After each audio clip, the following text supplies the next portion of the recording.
When they said it, I didn't flinch. "We won't pay your college tuition. You don't deserve it."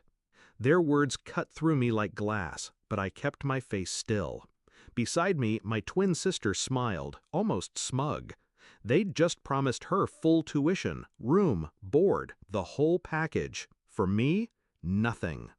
That was the moment I understood. They never saw us as equals. She was the golden child. I was the afterthought. "Understood," I said quietly, but inside a fire lit. As children, we were mirrors. Same birthday, same laugh, same messy handwriting. But where I was steady, she was dramatic. Where I was quiet, she demanded attention. My parents loved the spectacle. Every medal she won went on the wall. Mine stayed in drawers. Every achievement of hers was paraded at family dinners, while mine were mentioned in passing. I told myself it didn't matter, that one day effort would outweigh favoritism. Then came the acceptance letters. Same program, same university, same future, at least on paper, but favoritism doesn't vanish. It calcifies.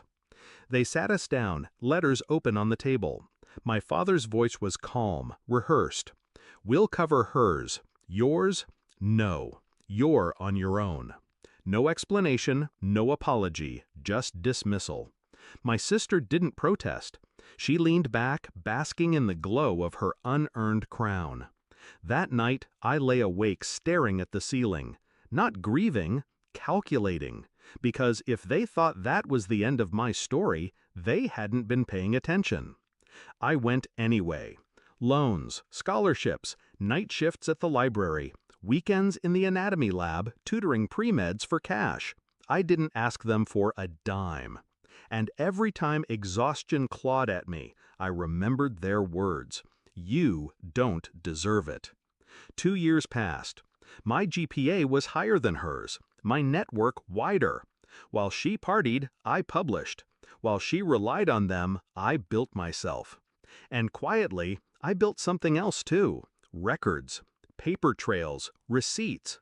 Because my parents weren't just funding her education, they were doing it illegally, pulling money from an account that wasn't theirs to touch. Dad's business had left a trust fund in both our names, equal shares. My half was mine. They siphoned it to her tuition.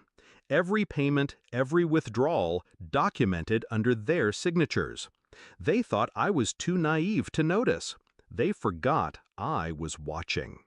I didn't scream, didn't confront. I let them keep digging. Each semester, another withdrawal, another line in the ledger of their downfall. By my second year, the evidence filled a folder. I made copies, stored them off campus. Then, when the timing was perfect, I moved. One crisp October evening, I sent them an envelope. Inside, bank statements, legal excerpts, highlighted penalties, and a letter. "You stole from me. The trust was split evenly. You used my half for her education. The total comes to $84,000. You have 2 weeks to repay it in full. If you don't, I'll file charges. The trust lawyers already have copies. You know what that means: embezzlement, fraud, prison." I didn't sign it. I didn't need to.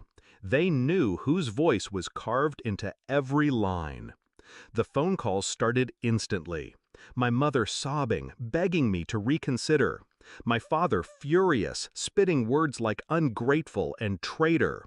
My sister silent, her bravado cracked. I didn't answer. 2 weeks later, I walked into the lawyer's office. My parents were already there, pale and trembling, my sister staring at the floor. The lawyer slid papers across the table. Repayment agreement. Immediate transfer of my share plus penalties. Their signatures shook as they signed. In that moment, I didn't feel pity. I felt justice. The same mouths that once told me I didn't deserve an education were now forced to admit, on paper, that everything they'd stolen was mine. The check cleared the next day. I paid off my loans in full. No more night shifts. No more wondering how I'd afford the next semester. When I walked past my sister on campus weeks later, she looked away. The weight of knowing she'd been educated on my stolen money was carved into her face. My parents don't brag at family dinners anymore. They don't look me in the eye. They can't. And I kept going. Degree in hand, future intact. Not because of them, but in spite of them. The night they told me, "You don't deserve it," they thought they'd ended my story. They were wrong. I didn't just take back what was mine, I made them pay for ever believing I wasn't worthy. Because I was never the afterthought. I was the reckoning.